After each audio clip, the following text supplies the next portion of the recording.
Hey, it's me again. Listen, I don't have much time, but you probably haven't heard yet about Bitsy's waxing party. It is a hoot. They're going to be talking about this one for years. So, if you don't know, home parties are all the rage right now in Pride's Hollow.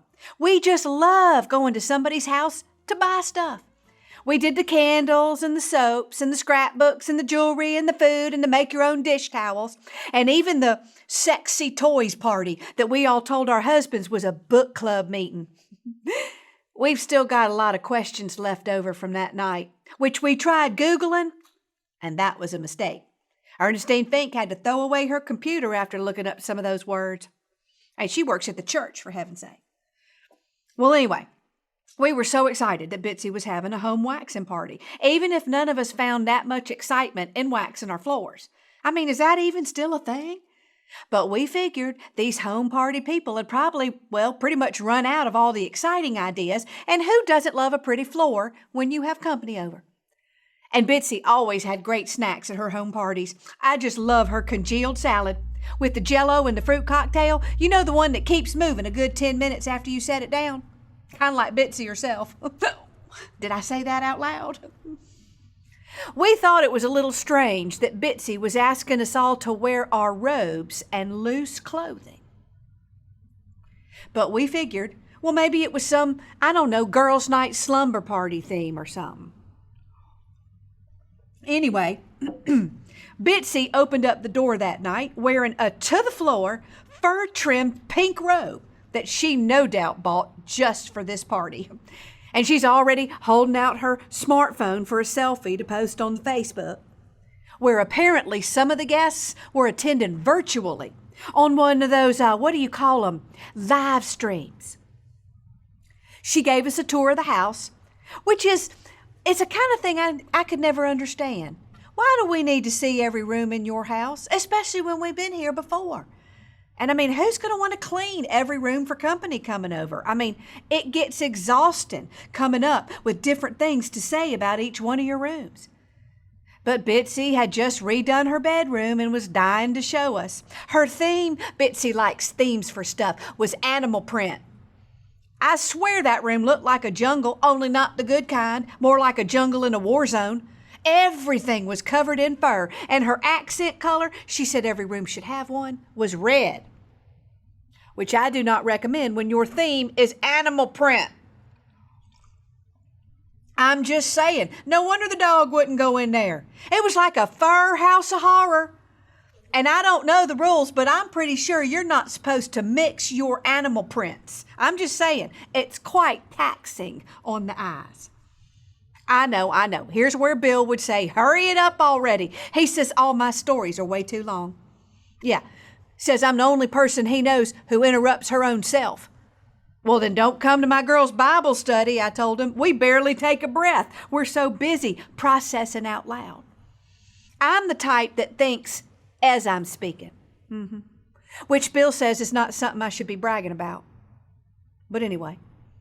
After we had our fill of snacks and Bitsy's world-famous punch, which she really just got off Pinterest, she gathered us all around in her living room where the chairs were all arranged in a circle, but each one was facing out instead of in, which we all thought was kind of strange, but we were too polite to comment on it.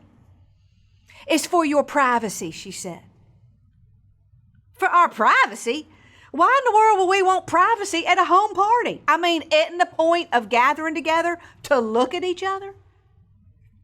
There was a table in the middle of the circle, had a big cloth over it, kind of like a cloth over a dead body on an autopsy table. And then Bitsy, with a flourish, whips off that tablecloth like she's a magician. And there was this big crock pot sitting in the middle of the table. She didn't make any sense. Why would you put more snacks right in the middle out here like that?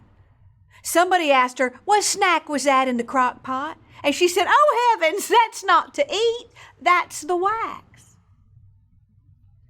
Well, won't that ruin the floors? Somebody asked. Oh, no worries, said Bitsy. They told me if any spilled, it wouldn't hurt anything. It's all natural. My husband, by the way, hates it when I say something's all natural. He says just because something might be growing on the side of a tree don't mean it's okay for you to eat. I know. He's my cross to bear. God love him. So at this point, most of us were thinking like me, that somebody had gotten the whole idea of waxed floors wrong. You don't pour hot wax on the floor, just like you don't pour hot wax on your car. But we were too polite to point it out. So we just sat there waiting, to be handed the instruction sheet she was giving out to each one of us. We all started turning our pages this way and that. You see, the diagram was confusing. And no matter which way you held it, it didn't look anything like a kitchen floor. The instructions were quite clear. Dip that thing that looked like a giant popsicle stick into the hot wax and rub it on your... Wait, does that say, well, what else could it be?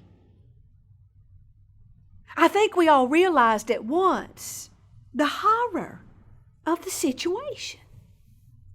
That Bitsy was asking us to take hot wax and rub it on the place we do not ever speak of out loud. This floor waxing party was referring to a whole different kind of floor. And Bitsy, she has this huge smile on her face, like it was the most common thing in the world to announce to a room full of mostly Southern Baptists that we were about to experience a home Brazilian treatment. None of us really knew exactly what that meant. But two things were clear. It had nothing to do with the mop. And we didn't want it. Especially when Bitsy opened up her robe to show us hers. What would have possessed that woman to do that was beyond me. And even more, what would possess her to share it with us was even more shocking. And right after we had eaten. Possessed was the right word. She had lost her ever-loving mind. When our Southern mothers taught us manners growing up, they did not teach us how to respond politely in a moment like this.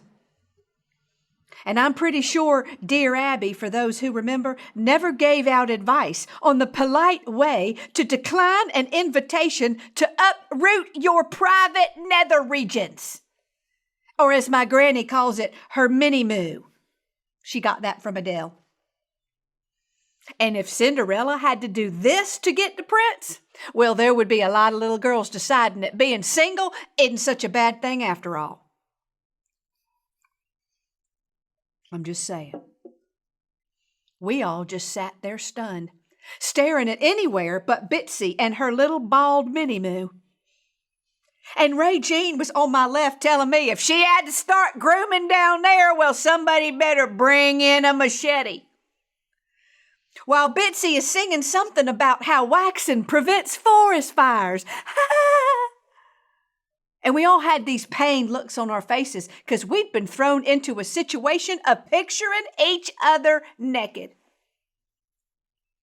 And then I could hear sweet, polite Myrtle Van Housen screaming from the bathroom, where she had obviously succumbed to the temptation to see what would happen. She just kept screaming, "Save me, Lord! Save me, Lord!"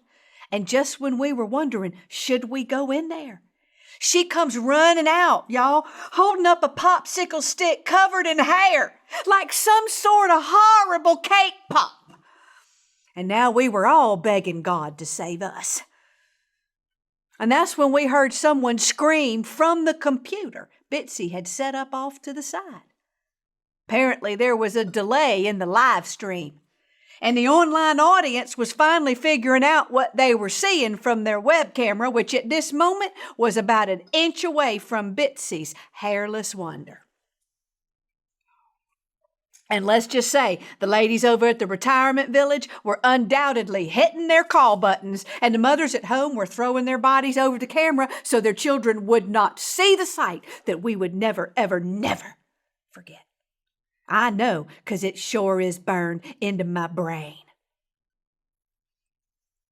Bitsy had a lot of leftover wax that night, 'cause there was not one woman who was going to agree to this barbaric practice, and probably wouldn't accept any home party invitations in the future either.